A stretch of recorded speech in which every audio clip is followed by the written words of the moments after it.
Hey, so this is a video response to the comic tragedy of the dogmatic scientist. And interestingly enough, I think it's very appropriate that I stumbled on this video because just tonight I had a discussion with my friend while taking a walk, and uh, well, it sort of went like this, and I guess I would like to get your opinion and whoever sees this, their opinion on this perspective, because if I'm correct in understanding what you're saying, there is a general ideology that everything can be reduced to, we're almost like enlightened by a scientific perspective, by putting everything in a scientific perspective. Um, and by that, understanding the what and the technical how something happens. Um, and by understanding that, somehow enlightening oneself to a world that is complex and also limited in the fact that you ground yourself in this pragmatic knowledge. And just to get, I guess, your opinion, what do you think of someone who might say, well, as far as wisdom goes, because I brought up, we're talking about Buddhism and science and other perspectives that science had been missing. I told him, well, look, science is great and all, but up until recently, science has been used almost to mechanically dissect the world without a bigger picture. And anybody who adheres their perspective to the limits of a given time period of science, you know, at times they have severely cut off other components which are more artistic and which are more relational and harder to pinpoint with an instrument. Um, and because of that, we've sort of created all of these problems in society by objectifying nature, by seeing a mechanical view of the universe. And I ask him, well, science has severe limitations in that, right? In that it only believes what it sees, but since it's always learning and seeing new things, it's always going to have this fragmented and partial component to reality. And his response to me, which I thought was interesting, was that, you see, science is needs to do that because it's more pragmatic than, you know, the spiritual traditions. It's more pragmatic than Buddhism, and that if you're a Buddhist, you can't really objectify your experience. You can only, say, I experience reality as being, I don't know, transcendent, and there's this universal consciousness. And he basically said, what does that have to do with us physically being here and manipulating the world? I mean, he actually asked me that, like, does Buddhism help us manipulate the world? Do these more abstract wisdom-based traditions of knowledge help us in any way here? And I was sort of stumped by the question because obviously, of course, they help, but not in the way he was asking, not in the way that you might say, knowing how to operate a car or grow crops in a field would help.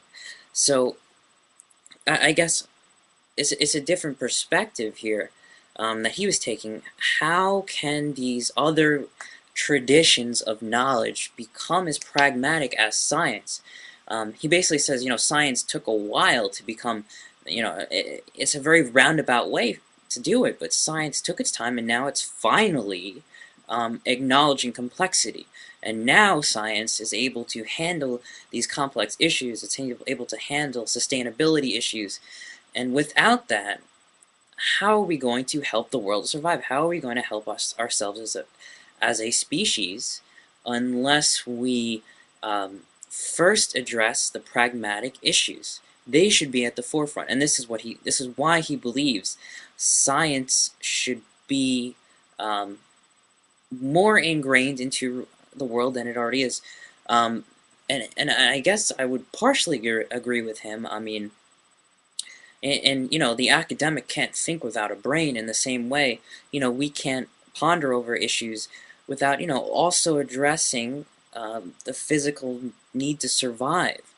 But in that degree, so yeah, that's his general worldview. I'd love to hear your opinion on that sort of, I guess, mentality that science as is the most important thing in the world, for our survival, one, and then two, for understanding the universe, what it really is.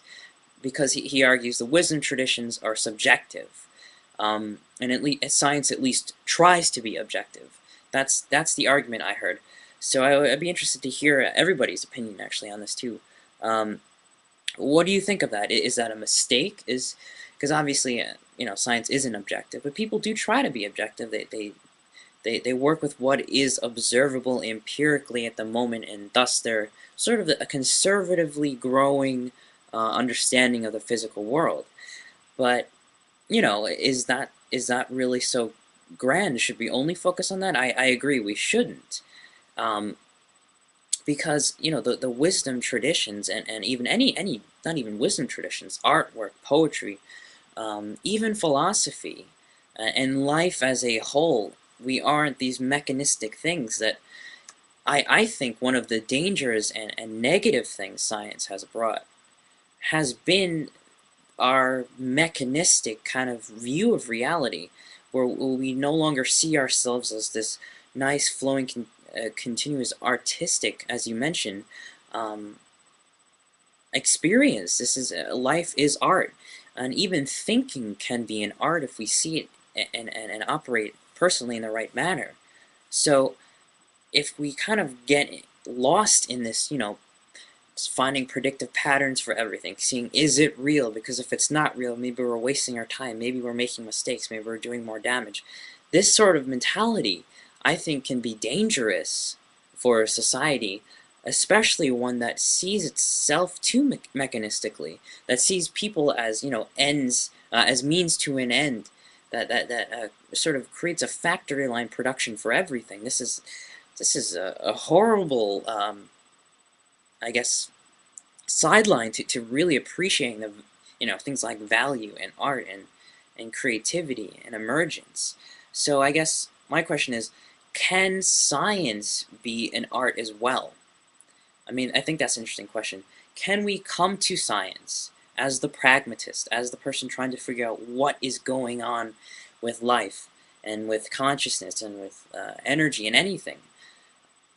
Can science and can the person who is the scientist come to it artistically, in that they know they know what needs to be done, but they also know its limitations, so they don't identify with it too much.